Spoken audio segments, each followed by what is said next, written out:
প্রিয় শিক্ষার্থী, আমরা এসএসসি আইসিটি তৃতীয় অধ্যায়ের আমাদের যে সংখ্যা পদ্ধতি এবং ডিজিটাল ডিভাইস দুইটা ভাগে ভাগ করা হয়েছে। ওই সংখ্যা পদ্ধতির রূপান্তর একটা গুরুত্বপূর্ণ অংশ হচ্ছে আমাদের যোগ এবং বিয়োগ। আজকের ভিডিওতে আমরা খুব সহজেই সকল সংখ্যা পদ্ধতির যোগ একটা মাত্র নিয়মের মাধ্যমে আমরা দেখাবো। এখন আমরা দশমিক বা ডেসিমাল যোগটা আমরা সবসময় করে আসছি, সেজন্য এটা এখানে করি নাই। আমরা বাইনারি, অক্টাল, হেক্সাডেসিমাল একই নিয়মে করবো। শুধু আমরা দুইটা বিষয় মনে রাখবো, সেটা হচ্ছে আমাদের দুইটা ডিজিটের যোগফল যদি আমাদের বেসের সমান হয়ে যায় বা বেস থেকে কি হয় বেশি হয়ে যায়, তখন আমরা বেসটা কি করে দিব, বিয়োগ করে দিব। যতবার আমরা বেস বিয়োগ করবো হাতে এক থাকবে।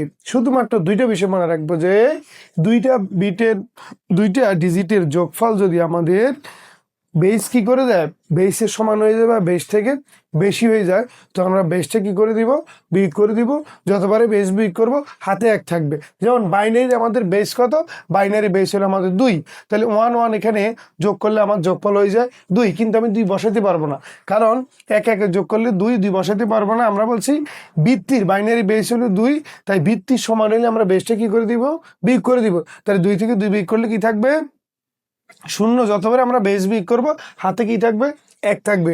আবার হাতে রেখে এখানে আসছে, আবার এখানে কি 1 1 0, মানে 1 1 2 2 হইলে আমরা কি করবো, 2 কি করে দিব, বিয়োগ করে দিব।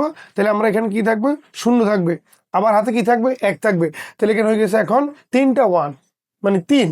এখন 3 যখন হয়েছে, আমরা বলছি যোগফল যদি আমাদের বেসের সমান হয়ে যায়, তাহলে আমরা বেস কি করে দিব, বিয়োগ করে দিব। বেস থেকে বেশি হলে আমরা কি করে দিব, বেসটা বিয়োগ করে দিব। তাহলে আমরা এখানে 3 থেকে 2 বিয়োগ করলে আবার আমার কি থাকে, 1 থাকে। যতবার আমি বেস বিয়োগ করবো ততবার হাতে এক থাকবে। আবার এখানে কি হয়ে যাচ্ছে, 3 হয়ে গেছে। আবার আমি 3 থেকে 2 বিয়োগ করলে এক, ক্যারি 1 কোথায় বসে যাবে, এখানে বসে যাবে। ঠিক একই পদ্ধতিতে আমরা অক্টালও করবো। যেমন সাথে আর সাথে যোগ করলে কত আমার 14, কিন্তু আমি এখানে 14 বসাইতে পারবো না, কেন আমার বেস কত, অক্টালে বেস হইলো আমার 8। তাহলে আমি কি করব, 14 থেকে 8 কি করে দিব, বিয়োগ করে দিব। বিয়োগ করলে আমার কত থাকবে, 6 থাকবে। যতবারে আমি বেস বিয়োগ করবো ততবারে ক্যারি কি থাকবে, 1। এই 1 যোগ করলে এখানে 5 আর 6 11, 11 রাখি কত, 12। আবার কি বেস থেকে বেশি হয়ে গেছে, আবার 12 থেকে আমি কত বিয়োগ করে দিব, আবার আমি 8 বিয়োগ করে দিব, থাকবে কত, 4। আবার ক্যারি কত থাকবে, 1। 5 রাখে 6, 6 আর দেখিয়েছে, আবার 8 হয়ে গেছে। এবার আমি 8 থেকে 8 বিয়োগ করলে কি থাকবে, 0 থাকবে। ক্যারি কি থাকবে, 1। মানে আমি যতবারই বেসের সমান হবে বা বেস থেকে বেশি হবে, আমি কি করবো, বেস বিয়োগ করে দেবো। যতবার বিয়োগ করবো ততবারই কি হবে, হাতে এক থাকবে। যেমন এখানে এ মানে হচ্ছে 10, এ মানে হচ্ছে 10 হয়ে গেছে 20, কিন্তু আমি 20 লিখতে পারবো না, কারণ আমার বেস হলো হেক্সাডেসিমাল বেস হলো 16। তাহলে আমি কি করবো, 16 বিয়োগ করে দিব। 20 থেকে 16 বিয়োগ করলে থাকে কত, 4। যতবার আমি বেস বিয়োগ করবো হাতে এক থাকবে। বি মানে হচ্ছে আমার 11, ডি মানে হচ্ছে 13।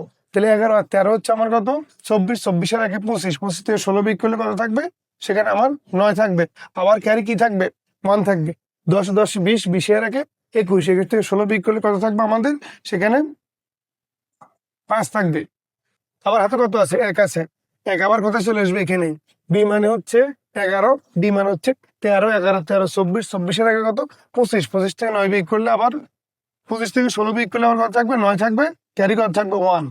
তাহলে আমরা মাত্র দুটো বিষয় মনে রাখবো, সেটা হচ্ছে আমাদের